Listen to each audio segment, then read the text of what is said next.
पुर की जो मल्हनी सीट है उस पर समाजवादी पार्टी के प्रत्याशी जीते थे, यानी 2 सीटें भारतीय जनता पार्टी अभी यहां पर लूज कर रही है शुरुआती रुझानों में। तो बिहार और मध्य प्रदेश के साथ जो 7 सीटें हैं बहुत कम सीटें हैं, लेकिन राष्ट्रीय परिप्रेक्ष्य की बात करें अब्दुल, तो इनके परिणामों पर चर्चा होना राष्ट्रीय स्तर पर लाजमी है, क्योंकि उत्तर प्रदेश की योगी सरकार का ये पूरी तरीके से टेस्ट है। और जिस तरीके से कानून व्यवस्था, शिक्षा, रोजगार और तमाम विपक्ष जो है सरकार पर हमलावर था, उन चीजों का टेस्ट इन उपचुनावों में होना है। अब 2 सीटें भारतीय जनता पार्टी मौजूदा संजीव कपासिया 6 सीटें बीजेपी के खाते में पहले थी, और अगर अब वो कम हो रही हैं तो निश्चित रूप से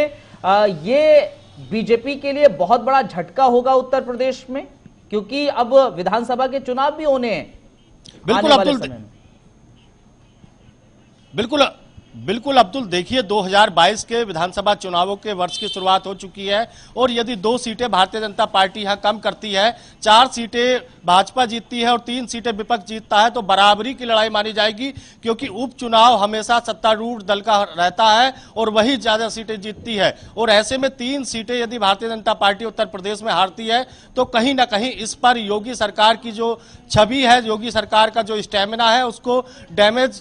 लगेगा, साफ तौर पर डेंट लगने का काम होगा। लेकिन अभी शुरुआती रुझान है, अभी कुछ कहना मुश्किल है, हमें परिणाम तक इंतजार करना होगा। लेकिन शुरुआती रुझानों में एक और चीज उत्तर प्रदेश के चुनाव के लिहाज से बताइए, मोहर लगती नहीं दिखाई दे रही है। संजीव, इस बार उत्तर प्रदेश में जो उपचुनाव हुए हैं उसमें वोटर ये माना जाए जो कानून व्यवस्था देखने को मिली और उत्तर प्रदेश सरकार पर तमाम जो सवाल उठे थे, उस लिहाज से अगर जो रुझान अगर नतीजों में तब्दील हो जाते हैं तो उसको उसी बात का घाटा हो रहा है? बिल्कुल, देखिए अब की बार उत्तर प्रदेश में जो काम है, जो मुद्दे हैं, उन पर वोट पड़े हैं। जैसा कि हम उपचुनाव के जब मतदान के दौरान कवर करने गए थे, लोगों ने यही कहा था, शिक्षा, स्वास्थ्य, रोजगार, कानून व्यवस्था, इस पर हम वोटिंग करेंगे, ना कि जो अन्य मुद्दे हैं, धारा 370 या हिंदुत्व को आधार देने का मामला हो, या फिर यूं कहें अब्दुल की जो सुप्रीम कोर्ट है उसके आदेश के बाद राम मंदिर अयोध्या में बन रहा है, तो उसके बाद पहला उपचुनाव है उत्तर प्रदेश में। और इस तरीके के परिणाम